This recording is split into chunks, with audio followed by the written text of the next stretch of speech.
If you work full-time in America, you should be able to afford a place to live. That was the deal. Go to work, pay your bills, keep a roof over your head. But for millions of people, that deal is gone. Not just for the unemployed, not just for the poor, for working Americans. Adults in their 30s sharing bedrooms, families choosing between rent and groceries, workers living one missed paycheck away from eviction. This isn't failure, it's math. Over the last 20 years, rent and income quietly separated. Paychecks grew slowly, housing didn't. What used to cost a week's pay now eats half a month. And when rent takes that much, everything else collapses. Saving disappears. Medical care becomes a gamble. The future becomes a rumor. Most Americans didn't suddenly become irresponsible. Housing became unforgiving. A full-time paycheck is still real money. It just doesn't buy a life anymore. In part 2, we stop talking about how this feels and follow how the numbers broke it. Housing is supposed to be affordable, but affordability has a definition the market stopped respecting. When rent rises faster than income, you fall behind every year, even if you do everything right, even if you work harder, even if you get raises. Because raises are measured in percentages, rent is measured in survival. People think higher salaries fix everything. They don't. When rent jumps by hundreds each year and your paycheck grows by tens, that gap compounds. And rent is only the beginning. Healthcare rises, insurance follows, transportation swells, credit becomes expensive. Every essential cost grows together. Income moves alone. The result? A workforce paying for life with debt, cards for groceries, loans for emergencies, interest for yesterday's survival.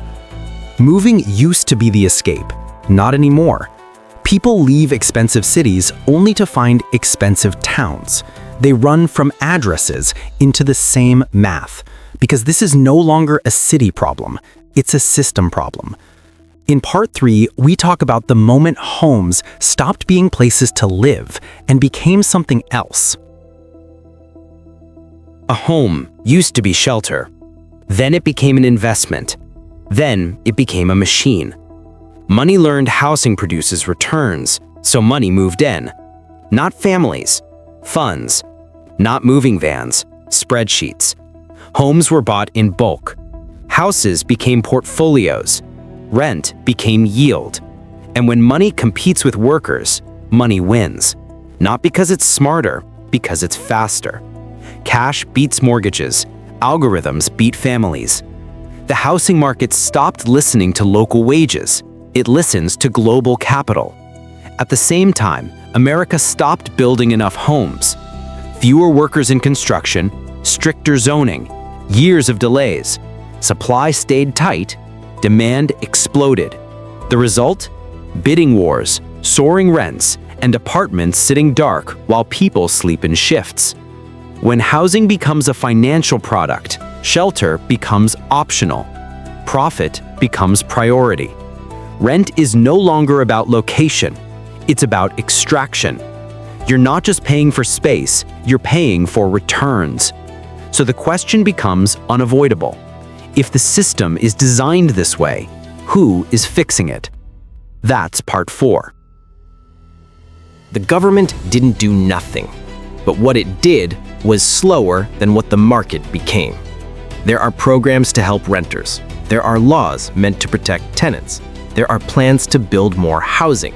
But housing grows in years. Rent grows in months. By the time projects are approved, prices have already moved again. Help exists, but it doesn't reach everyone. Some wait years. Some qualify on paper, but not in real life. The working middle often falls through the cracks. Not poor enough for assistance, not rich enough to breathe. In many cities, rules still prevent building enough homes.